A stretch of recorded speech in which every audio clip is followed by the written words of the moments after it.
राई का पहाड़। देख कमला, तुझे काम करना है तो कर, नहीं तो चलती बन। अरे मेम साहब, ऐसा मैं क्या बोल दी जो आप इतना भड़क रही है? मम्मी जी, मैंने इस कमला को कहा कि ये ले चाय के बर्तन, इसे धुल दे जरा। तो पता है इसने क्या कहा? कहती है आप एक एक करके बर्तन लाओगी तो क्या मैं सारा दिन यहाँ बर्तन घिसूंगी? रख दो, अब मैं कल ही धोऊंगी। अरे मेम साहब, अब काहे को बात का बतंगड़ बना रही है? मैं कब बोली ये सब? मैं तो बस ये बोली कि मेरे को लेट हो रहा है मेम साहब, अब मैं बाकी बर्तन कल धो दूंगी। तू ना ज्यादा जुबान मत चला, मैं खूब समझती हूँ तू क्या कह रही थी। अरे बाहु छोड़ ना, जाने दे इसे। तू जा कमला, मैं कविता से बात करती हूँ, कल समय से आ जाइयो। हाँ ठीक है मेम साहब। कमला के जाने के बाद, अरे बहू ये क्या तरीका हुआ? मैं खूब जानती हूँ तुम्हारी आदत, छोटी छोटी बातों का बतंगड़ बना देती हो। अरे कमला ने सच में काम छोड़ दिया ना तो बर्तन घिसते घिसते तुम्हारे होश ठिकाने लग जाएंगे। देखो तो क्या जमाना आ गया है, काम वाले के सामने बहू की तो इस घर में कोई औकात ही नहीं है। कविता रोते हुए अपने कमरे में पहुंच जाती है। अरे कविता, क्या बात होगी? तुम रो क्यों रही हो? रो नहीं तो क्या नाचू? आप ही बताओ, मुझे ब्याह कर इस घर में किस लिए लाए थे आप? इसी दिन के लिए? मैं अपना घर परिवार छोड़कर यहाँ आपके साथ बसी थी कि कल को आपकी मम्मी मुझे बेइज्जत करे। अरे बताओगी भी, क्या हुआ है? आपकी माताजी का कहना है कि नौकरानी उनके लिए मुझसे ज़्यादा इम्पोर्टेंट है। कहती है मुझे जहाँ जाना हो मैं जाऊँ, लेकिन काम वाली कहीं नहीं जाएगी। अरे ये कैसी बात कर रही हो तुम? मम्मी ऐसा कह ही नहीं सकती। तो क्या मैं झूठ बोल रही हूँ? तुम्हारा मतलब क्या है कि तुम्हारी मम्मी बड़ी दूध की धुली है और मैं बिना बात के सबसे झगड़ा मोल लेती घूमती हूँ? अरे बाबा, मैंने ऐसा कब कहा? तुम तिल का ताड़ क्यों बना रही हो? हाँ, मैं ही सबसे ज्यादा बुरी हूँ, जिसको देखो मेरे ही पीछे पड़ा रहता है। पता नहीं मैंने सबका क्या बिगाड़ा है। कविता, मालती की बड़ी बहू, छोटी बहू नमिता के अलावा उसके दोनों बेटे भी इस बात से अच्छी तरह वाकिफ थे कि कविता में राय का पहाड़ बनाने की बहुत बुरी आदत है। छोटी छोटी बातों को तुल देकर वो बात का बतंगड़ बनाकर अक्सर घर में हंगामा खड़ा कर देती थी। कविता की देवरानी नमिता अपने मायके गई हुई थी। एक दिन शाम के समय चाय के लिए पूछने कविता देवर नमन के कमरे में जाती है।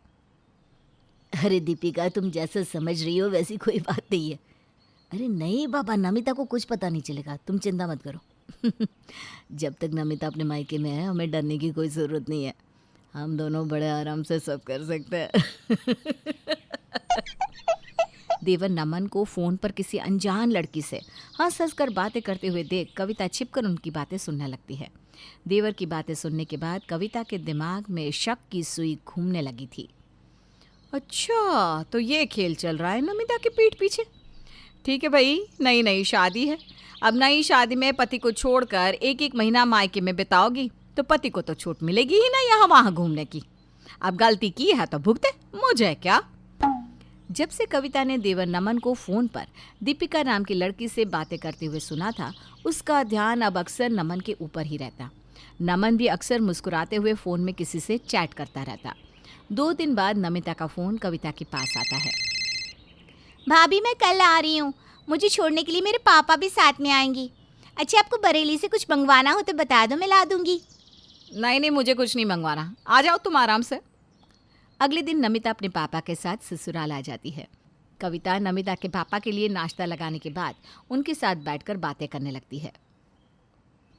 नमिता, नई नई शादी की बात और थी, अब कोशिश करो कि ऐसे एक एक महीने के लिए मायके ना ही जाओ तो अच्छा होगा। आप ऐसे क्यों कह रही है भाभी, कोई बात है क्या? नमिता, बात तो ऐसी है कि अगर तुम्हें सच्चाई का पता लग गया ना तो तुम्हारे पैरों के नीचे से जमीन खिसक जाएगी। ऐसी क्या बात है भाभी, खुलकर बताइए ना, मैं समझ नहीं पा रही हूँ। तुम 1 महीने से अपने मायके में हो, तुम्हें कुछ होश भी है? तुम्हारा पति कहाँ है, क्या कर रहा है? क्यों, क्या हुआ नमन को?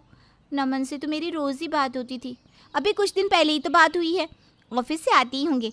पर आप बताइए भाभी, हुआ क्या है? देखो नमिता, मैं जो भी कह रही हूँ तुम्हारी भलाई के लिए कह रही हूँ। चाचा जी, सच्ची बात तो यह है कि गलत बात ना मुझसे बिल्कुल भी बर्दाश्त ना होवे, इसलिए इस बात को मैं इग्नोर नहीं कर पा रही हूँ। अरे बेटा, क्या बात है? खुलकर बताओ, अब तो मुझे भी घबराहट होने लगी है। अंकल जी, पिछले कुछ दिनों से मैं देख रही हूँ कि नमन के हाव भाव कुछ बदले बदले से है। वो दीपिका नाम की किसी लड़की से फ़ोन पर बातें करता रहता है और देर रात तक फ़ोन पर चैटिंग भी करता है। मुझे तो ऐसा लगता है कि अब आपको नमन और नमिता को एक दूसरे के साथ समय बिताने का मौका देना चाहिए। हो सके तो नमिता को कम से कम ही मायके बुलाइए ताकि वो नमन के साथ समय बिताए और अपनी घर गृहस्थी पर ध्यान दे।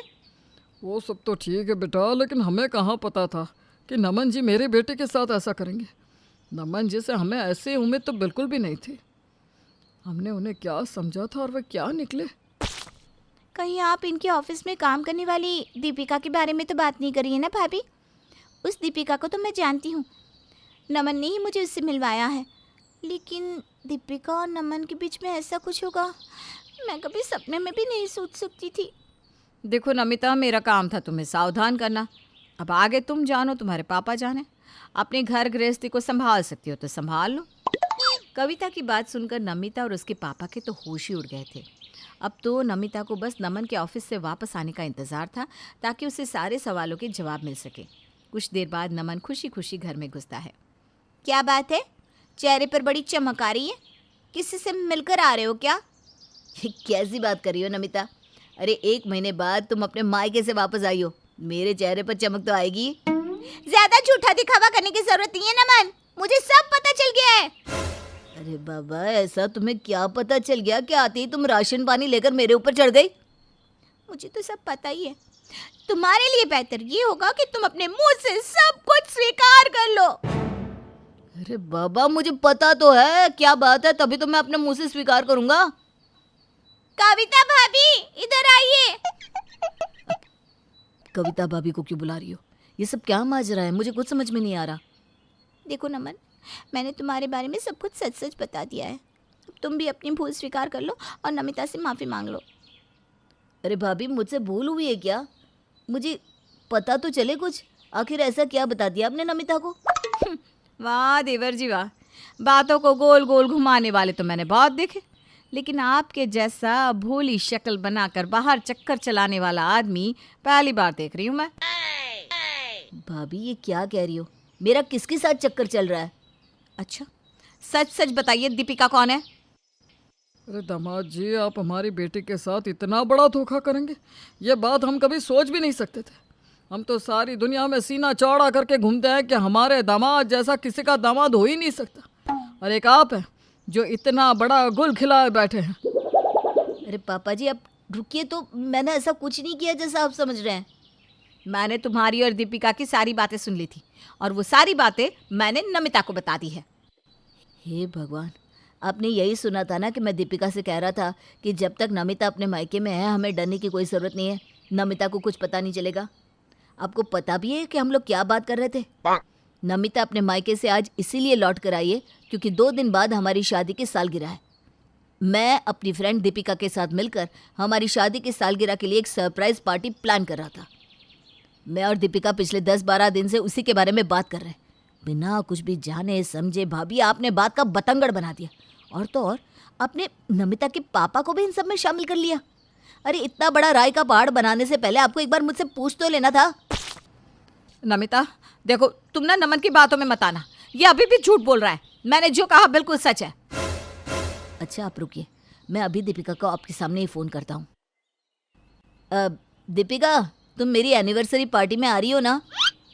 अरे क्यों नहीं आऊंगी, पिछले 1 महीने से पार्टी की तैयारी के लिए तुम मुझसे इतनी मेहनत करवा रहा है, तो मेरा तो पार्टी अटेंड करना बनता ही है।